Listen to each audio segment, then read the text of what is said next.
নমস্কাৰ সকলোকে আজিৰ ভিডিঅ'লৈ স্বাগতম জনাইছোঁ। আশা কৰিছোঁ আপোনালোক সকলোৱে ভালে কুশলে আছে। আমাৰ দেশ ভাৰতবৰ্ষ হৈছে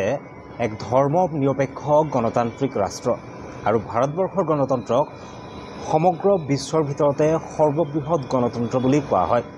আৰু এই গণতন্ত্ৰৰ সৰ্ববৃহৎ উৎসৱ নিৰ্বাচন এই মুহূৰ্তত দেশত চলি আছে।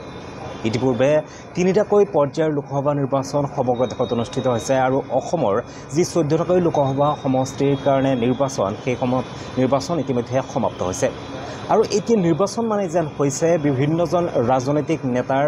আক্ৰমণ প্ৰত্যাক্ৰমণ অভিযোগ প্ৰত্যাভিযোগ বিভিন্নজনে বিভিন্নজনক বিভিন্ন ধৰণৰ বাক্যবাণেৰে আক্ৰমণ কৰা।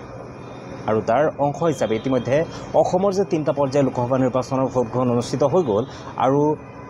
যি তিনিটা পৰ্যায়ত অনুষ্ঠিত হোৱা এই 14টাকৈ লোকসভা সমষ্টিৰ ভোটগ্ৰহণ তাৰে ভিতৰত বিভিন্ন সমষ্টিত বিভিন্ন সময়ত বিভিন্ন দলৰ নেতাসকলে বিভিন্নজনক বিভিন্ন ধৰণে আক্ৰমণ কৰাও দেখিবলৈ পোৱা গ'ল। আৰু শেহতীয়াকৈ আমি লোকসভা নিৰ্বাচনৰ এক অন্যতম সমষ্টি এক চৰ্চিত সমষ্টি ধুবুৰী লোকসভা সমষ্টিত এইবাৰ কিন্তু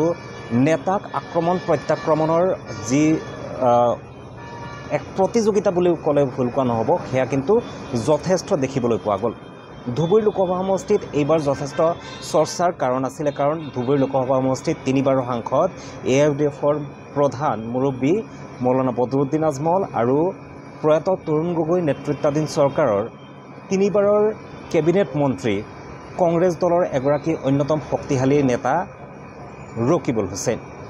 কিন্তু এই আক্ৰমণ প্ৰত্যাক্ৰমণ বা বিভিন্নজনৰ যি অভিযোগ প্ৰত্যাভিযোগ সেয়া কিন্তু ৰকিবুল হুছেইন বা বদৰুদ্দিন আজমলৰ মাজত হোৱা নাই। এয়া দেখিবলৈ পোৱা গৈছে বদৰুদ্দিন আজমল আৰু অখিল গগৈৰ মাজত। কিয়নো অখিল গগৈয়ে যিহেতু এইবাৰ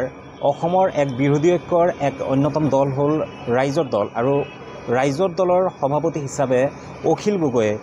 বিৰোধী ঐক্যৰ যিসকল প্ৰাৰ্থীসকল আছিলে অসমৰ বিভিন্ন 14টাকৈ লোকসভা সমষ্টিত সেই প্ৰতিটো সমষ্টিত গৈ পেলাই তেওঁ কিন্তু নিৰ্বাচনী প্ৰচাৰ চলোৱা দেখিবলৈ পোৱা গৈছে। আৰু সেই সূত্ৰে তেওঁ কিন্তু ধুবুৰীত গৈ পেলাইও কিন্তু বদৰুদ্দিন আজমলৰ বিৰুদ্ধে ৰকিবুল হুছেইনৰ সপক্ষে তেওঁ নিৰ্বাচনী প্ৰচাৰ চলোৱা দেখিবলৈ পোৱা গ'ল। বিভিন্ন সময়ত ৰকিবুল হুছেইনৰ নিৰ্বাচনী প্ৰচাৰ সভাত অংশগ্ৰহণ কৰি অখিল গগৈয়ে বিভিন্ন ধৰণে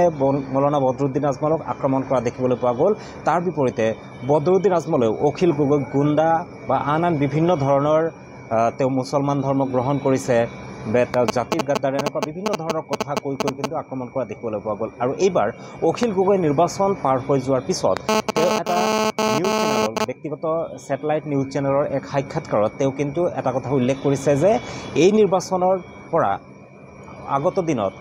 অসমৰ ৰাজনীতিৰ পৰা নিশ্চিহ্ন হৈ যাব AIUDF, অৰ্থাৎ অসমৰ ৰাজনীতিত AIUDF নাথাকে, নিশ্চিহ্ন হৈ যাব, নিশেষ হৈ যাব আৰু বদৰুদ্দিন আজমলৰো ৰাজনীতি শেষ হৈ যাব। এইবাৰ তেওঁ যিহেতু হাৰিব বুলি কৈছে, এইবাৰ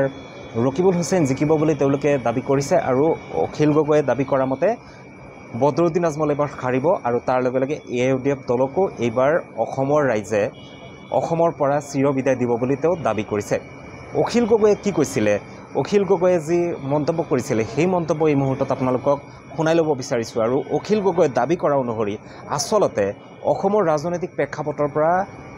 বদৰুদ্দিন আজমল বা AIUDF দল নিশেষ হৈ যাব পাৰে নেকি। আহক প্ৰথমতে চাই লওঁ অখিল গগৈয়ে তেওঁৰ যি সাক্ষাৎকাৰ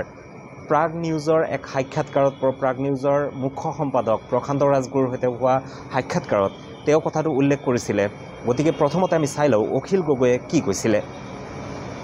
অখিল গগৈ ডাঙৰীয়া, আজমল এইবাৰ আজমল নিৰ্বাচনত যি ধৰণে চৰ্চা হৈ আছে, ধুবুৰীত আজমল নিশেষ বুলি সকলোতে চৰ্চা, কৰিমগঞ্জত UDF প্ৰাৰ্থীজন হাৰিব, নগাঁৱত UDF প্ৰাৰ্থীজন হাৰিব বুলি সৰ্বত্ৰ চৰ্চা হৈ আছে। এই হঠাৎ আজমলৰ এনেকুৱা এটা দুৰৱস্থা কেনেকৈ সম্ভৱ হৈ উঠিল? মইতো ভাবোঁ যে আজমলৰ এই দুৰৱস্থা হঠাৎ নহয়। যোৱাবাৰ 2021 নিৰ্বাচনটো আচলতে AIUDFক মুছলমান মানুহে বিদায় দিব খুজিছিলে। কংগ্ৰেছে জোৰ জবৰদস্তি মানে আজমলৰ লগত কৰা সম্পৰ্কৰ কাৰণে জোৰ জবৰদস্তি এলায়েন্সটোৰ কাৰণে তাৰমানে কি হ'ল কংগ্ৰেছৰ যিটো সম্পৰ্ক তাৰমানে জোৰ জবৰদস্তিহে AIUDFক বচাই ৰাখিলে কংগ্ৰেছে।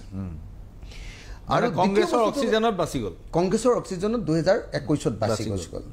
দ্বিতীয় বস্তুটো আছিলে যে মুছলমান সমাজখনে একদম সঠিকভাৱে এতিয়া বুজি উঠিছে যে AIDF নামৰ এই যিটো দল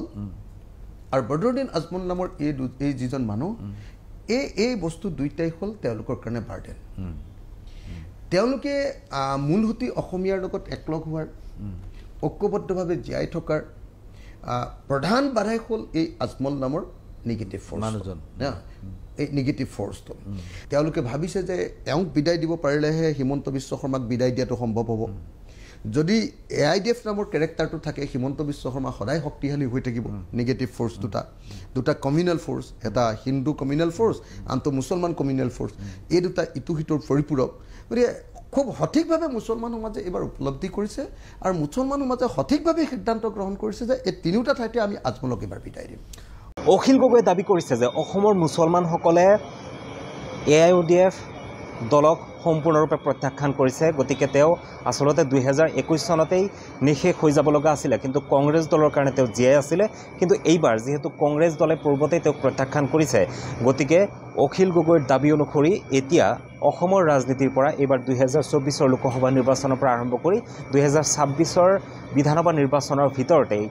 AIODF দল অসমৰ ৰাজনীতিৰ পৰা নিশেষ হৈ যাব গতিকে আপুনি কি ভাবে আমিও যিহেতু অসমৰ নাগৰিক আমিও ৰাজনীতিৰ সৈতে বিভিন্ন সময়ত পাকে প্ৰকাৰ ক'ৰবাত নক'ৰবাত আমিও ৰাজনীতিৰ সৈতে জড়িত হৈ পৰোঁ গতিকে আপুনি কি ভাবে অসমৰ ৰাজনীতিৰ পৰা AIODF বা মৌলানা বদৰুদ্দিন আজমল নিশেষ হৈ যাব নেকি তেওঁলোকক মৌলানা বদৰুদ্দিন আজমল বা AIODF সম্বন্ধে আমি কোনো মতামত প্ৰকাশ কৰা নাই কাৰণ ভাৰতীয় সংবিধানে প্ৰতিজন নাগৰিকক সেয়া হিন্দুৱে হওক মুছলমানেই হওক সকলোকে কিন্তু নিজৰ অধিকাৰৰ কাৰণে নিজৰ প্ৰাপ্যৰ কাৰণে ভাৰতীয় সংবিধানে সেই অধিকাৰ প্ৰদান কৰিছে যে সকলোৱে নিজৰ নিজৰ ৰাজনৈতিক দল তেওঁলোকে ইয়াতে জন্ম দিব পাৰে এয়া নীতি নিয়ম মানি গণতান্ত্ৰিকভাৱে ৰাজনীতি কৰিব পাৰে গতিকে আপুনি কি ভাবে অসমৰ ৰাজনীতিৰ পৰা ইতিমধ্যে অখিল গগৈ দাবী কৰা ধৰণে যেনেকুৱা ধৰণে দাবী কৰিছে যে অসমৰ ৰাজনীতিৰ পৰা নিশেষ হৈ যাব AIODF আৰু মৌলানা বদৰুদ্দিন আজমল গতিকে আপুনি কি ভাবে সেয়া আপুনি কমেণ্টত জনাওক আৰু আপোনালোকে চেনেলটো ছাবস্ক্ৰাইব কৰি যাব বুলি আশা কৰিছোঁ গতিকে আজিৰ ভিডিঅ'টো ইমানতে সামৰিছোঁ ধন্যবাদ জয় অসম